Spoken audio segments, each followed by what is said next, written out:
Okay, hello everyone and welcome back to my channel. My name is Matt and this is a little corner of the internet where I talk about my hobbies, mainly knitting, but sometimes some other things as well.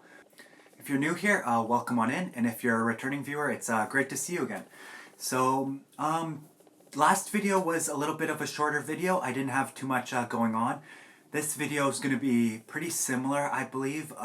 I'm gearing up to move back to Canada from Korea, so I've been a little bit busy just recently preparing for that trip back, so packing and all that kind of stuff. So I haven't been working on too much items here because I want to kind of get some projects that I'm working on done before I start on my next project, which is probably going to be my Harabaji cardigan, since it's, from what I can see in the pattern, it's very, very difficult to follow. So yeah, I'm just hoping to finish my works in progress. So I'm working on those now and hoping to maybe finish those before I go back or bring them on the plane, maybe to knit on the plane as well. So yeah, let's just get into to it. I do have a couple finished objects this week, just a few accessories and a new cast on that I finished. Since it's an accessory, it was very easy to finish. And then some works in progress, and then no yarn acquisitions, but I do have a yarn adjacent acquisition that I'll show you guys that I'm really in love with. So yeah, let's just get right into it. So the first finished object this week is my Beat Balaclava by Your Home Knitwear. And this is the Dino mod. So in my last video I had talked about finishing the balaclava itself, but I hadn't done the spikes yet, and I actually wanted to wear this for the last day of Seoul Fashion Week. So I finished the spikes on Saturday night to wear it on the Sunday. So yeah, I finished it. I'm really happy with how it turned out, but it did take me quite a while since the needles I was using were 2mm double pointed needles, and it was a light fingering. So yeah, so I'll just talk about a little bit about the balaclava. I did talk about it in my last video, but I used some unspun yarn for this to make the balaclava, and I held it together with Ito Sensei, their silk mohair, soft silk mohair, in the color moss. So I really love the makeup of the yarn and the unspun yarn. It's very hard to tell that it's unspun once you knit it up, but while you're knitting it, it does rip apart quite easily. So yeah, I just wanted to try out some unspun yarn to start with, and maybe start with a smaller project like this first before I maybe make a bigger garment with some unspun.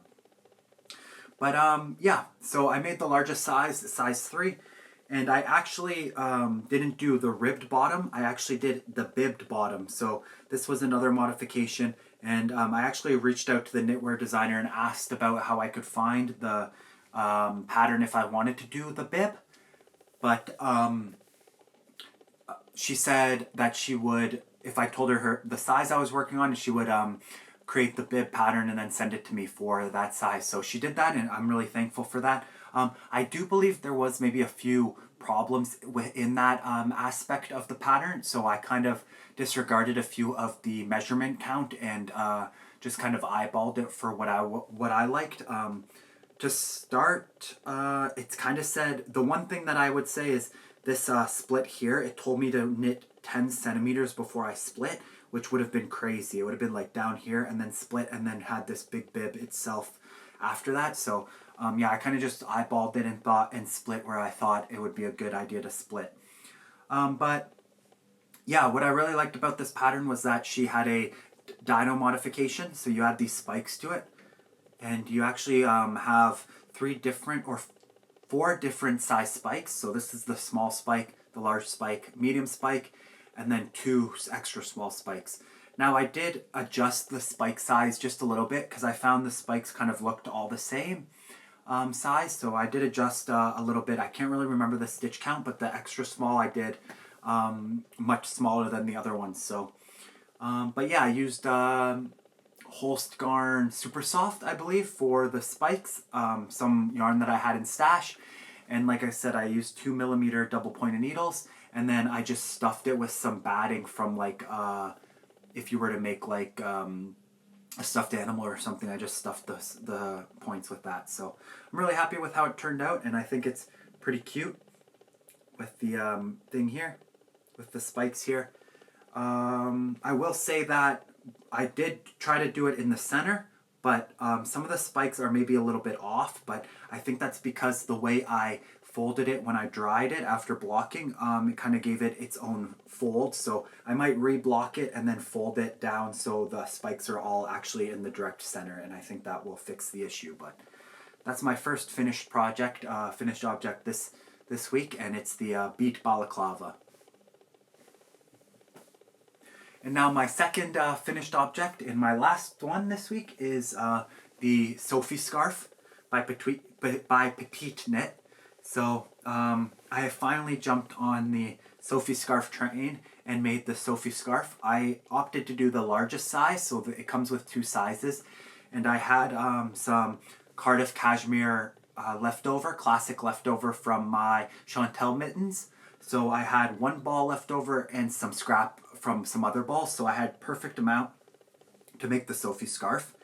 And I'm sure if you know about knitting, you know about the Sophie scarf, but it's basically a triangle scarf where you cast on one end and work rows of garter stitch with an I-cord on the side while increasing every so often. And you slowly increase up to the middle point, which is about here, if you can see. And then you decrease equally down the other side, and you get this triangle. So if you do the smallest size, I believe you can barely just wrap it once around your neck. But with the largest size, you can maybe wrap it twice and tie it. I do have a little bit larger neck, so I can't really get it once around my neck. But I actually made this for a gift for someone.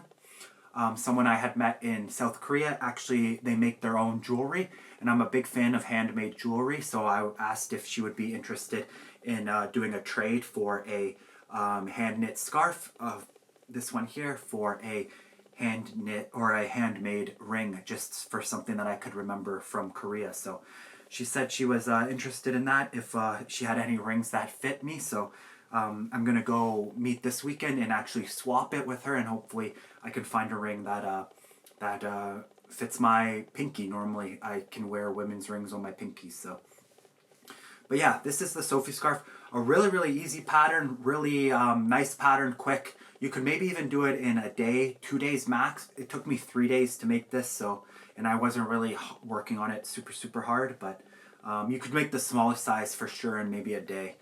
But yeah, it's really soft with the Cardiff cashmere, and a really nice use of if you have like scrap yarn or extra leftover yarn. It uses about just over a ball, so I think it's about 23 grams of Cardiff cashmere.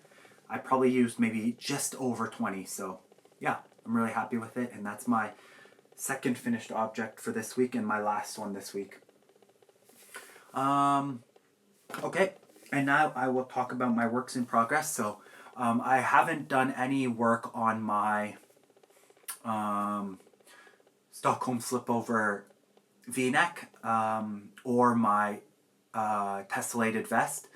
Those ones I'm going to be bringing on the plane with me, so I'm hoping to get quite a bit done on those on the plane, since they are just easy vest for the plane trip or the airplane in the airport. So yeah, no work on those, so I won't talk too much about those ones. But one that I have done some work on is the Fimbos pullover by Tetti's Knit Garden on YouTube.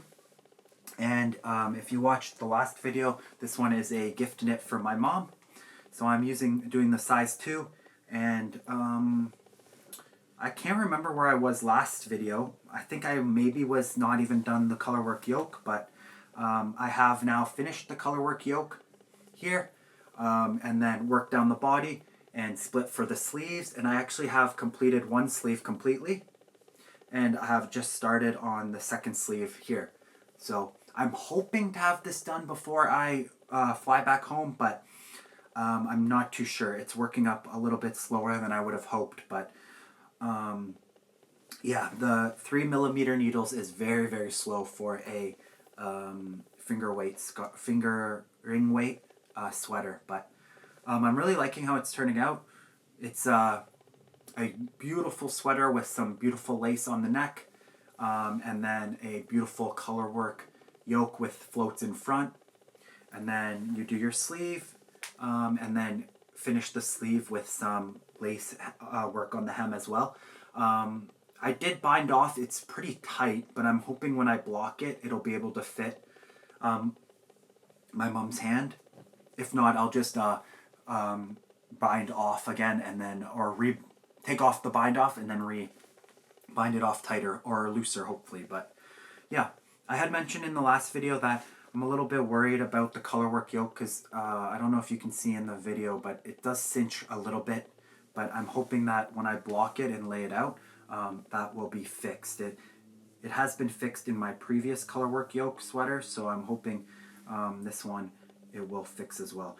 It does cinch a bit because of the floats in front colorwork design. So when I pull it, it looks nice and not cinched when I spread it out. So I'm hoping when I wash and block it, it'll loosen up so I can spread it out perfectly, and then it'll block nicely. But yeah, I'm just working on the second sleeve, and then I have the body to go through.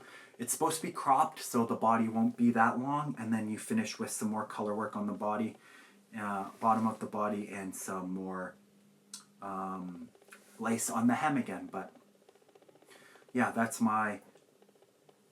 really my only work in progress this week, because I started and finished the Sophie scarf and have been trying to not cast on too many things before I move back home, so I don't have too many on the go. Yeah, I'm trying to finish the projects that I've started here. So but yeah, I was just thinking about projects to bring onto the plane. I do bring yarn in a pillowcase, so you can kind of get away with it as a third carry-on if you bring a pillowcase just stuffed with yarn, so it doubles as an actual pillowcase or pillow as well. But yeah, I'm gonna bring my vests and then that sweater if it's not finished. And then I was thinking of maybe one more cast on. I'm not too sure. I was thinking of maybe using this beautiful Little Lamb's Wool by Biche and Bouche in the color dark gold. I had bought this for the crystalline sweater from Knits Pour Moi, but you know how your yarn ideas change and stuff. I think this color will be a beautiful seaway pullover, and I think it will be an easy sweater if I want to start it and work on it on a plane ride as well, because I believe it's just like a cabled sweater, basically, essentially, without the actual cables. It's just a 6x6, I believe, cable, so should be relatively easy to work on an airplane. But I think this would be a really beautiful seaway sweater. I'm wondering though. Let me know in the comments what you guys think about this. If it would be a beautiful seaway sweater. I'm really in love with this kind of dark gold and stuff. If not, I was thinking of maybe doing like a dark chocolate brown seaway. One of the twins from those Twins Who Knit had one that I thought was really beautiful as well. So maybe similar to that style, but yeah, I'm not too sure what else I would use this for other than the crystalline sweater, but I'm not sure if I'm going to make that anymore. So I was thinking about using this one, but yeah, I'm not too sure. And then I guess, yeah, that's really it. I do have an acquisition I'll talk about, and it's something I'm a little excited about. It is a handmade, naturally dyed, over-the-shoulder bag that I found here in Korea from a wonderful shop called Doyo Studio or Domo Studio. Let me double check. It's called Doyo Space, and it's honestly, I made a post on my photography Instagram about it because I just fell in love with the shop and I couldn't get it out of my mind. But it's just, yeah, just such a hidden gem. The owner makes and naturally hand dyes all this fabric in Korea and then hand makes garments and bags essentially. And I just really fell in love with this bag and thought it would be a perfect project bag to bring my knits and stuff or my cameras and stuff to travel. And I just really love it. It's this beautiful naturally dyed brown color with some leather accents, and then just a beautiful inside, and just brown or leather bottom. So yeah, just perfect for my two main hobbies, which is photography and knitting. I'll be able to put my projects in here and take them places, and I'll be able to put my cameras in here in a camera box and take them places as well. So just the best of both worlds, and I'm just really, really happy about this acquisition. But yeah, that's it for this video. I'm a little bit shorter. Like I said, I don't have too much on the go. I'm kind of winding down here in Korea, so preparing to head back home. So I'm trying to keep things a little bit shorter. Yeah, and if the lighting is a little bit darker, I was busy today packing, so I ended up only filming this video at night, so I only have the above light, so I'm sorry about that. But yeah, I'm hoping to get this up the normal time, and then my next video will either be in Canada, or unfortunately I'll have to skip a week, and because I'm traveling back home, so I might have to skip a week of videos, and then I'll come back and hopefully have some more stuff for you in the next video. I am planning on doing a ultimate guide to yarn shopping in Korea when I'm back home, and just have a little bit more time to make the video, because I believe I went to almost all the yarn shops in Seoul. There's one more I want to go to in Suwon that I'm hoping to go to in the next week or so before I head back. But yeah, I'm hoping to have a video about that coming soon as well. So look forward to that. And if you enjoyed the video, don't hesitate to leave a like or subscribe, and follow me on Instagram if you want to see more posts about my finished objects, and then stuff like that. I might start linking my photography Instagram too if you guys are interested in my photography as well. Sometimes I find people that are interested in making stuff enjoy photography as well, so I'll put that down below as well. But yeah, thanks so much for watching, and I will see you guys back in the land of the free. Bye.